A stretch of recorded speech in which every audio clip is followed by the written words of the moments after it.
Hello, today we do a bit of a different video. I show you how to produce cyberpunk inspired music, aka Darkwave / Synthwave.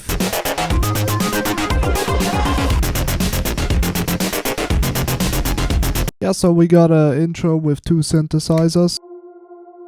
Nothing crazy going on here. I would just make sure to open the filter up and down a bit. We got a bit of an automation here that opens the filter, like this one here.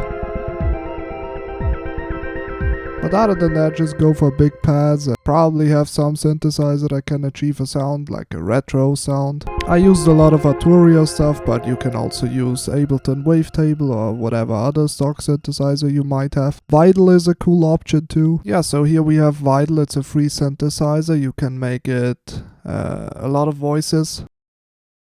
And then you come somewhat close to the sound.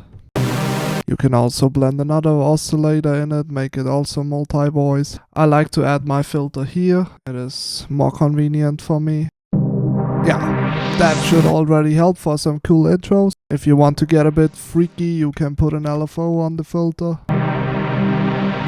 Yeah, I mean there is countless possibilities, but in this case I used the Prophet for the intro. And also what you find a lot in these Cyberpunk, Darkwave, Synthwave jams is an arpeggiator. This is just set to the rate of 1/16. Yeah, not too crazy stuff. I have a riser here.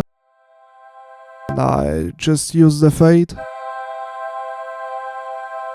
Yeah, drums, I did a small little build-up. You have this effect on the hi-hats. It makes it a bit wider and adds some texture to it.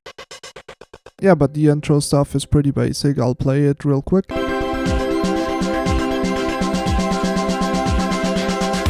Yeah, then we come to the important stuff. So we have a hot kick.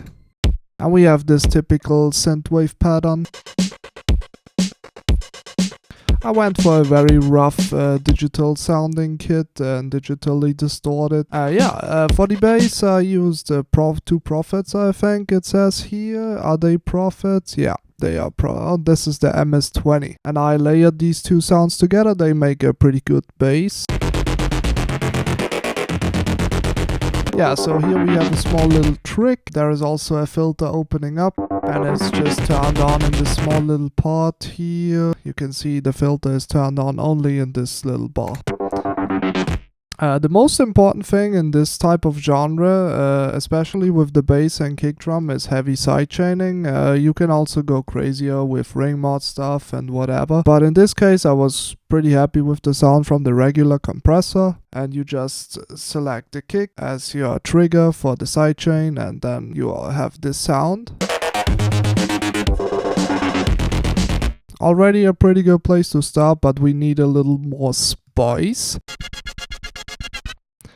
Yeah, just also the Prophet sound. I think the Prophet is very well for these type of jams. And also we have an arpeggiator here, but this one is in chord mode, so it always triggers the chord. Like this, if I would set it to another one. This is not what we would want here in this case, so chord trigger. And we have another track here. That's also an arpeggiator. Oh yeah, then we have the same pattern and it just fades in with a filter again. You can see I did that a lot. Yeah, and for the second part of the heavy part, I added a guitar, just for some analog textures. Quite a spicy guitar. It doesn't really sound like a guitar anymore. I added the distortion plugin on it, and it doesn't really matter what amp you use because you are going crazy with the sound anyway. Fun little trick, always do volume automation with gain automation in utility, because if you just automate the regular volume, it can become really annoying when you later want to turn things up and down. And just EQ low cut so the bass doesn't interfere with the guitar. Then we go into a bit of a quieter part.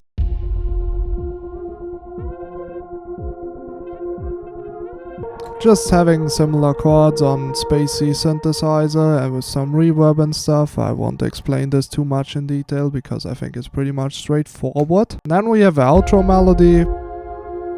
Pretty repetitive towards the end, but yeah, whatever. I'll just show one more quick little trick. As you can see here, I have a tape plugin on the master chain, and if I go here to the tape plugin and the device on, I use this tape plugin on the whole master just to make a cool transition from the first heavy part to the heavy part. This adds a bit of a analog texture to this transition part.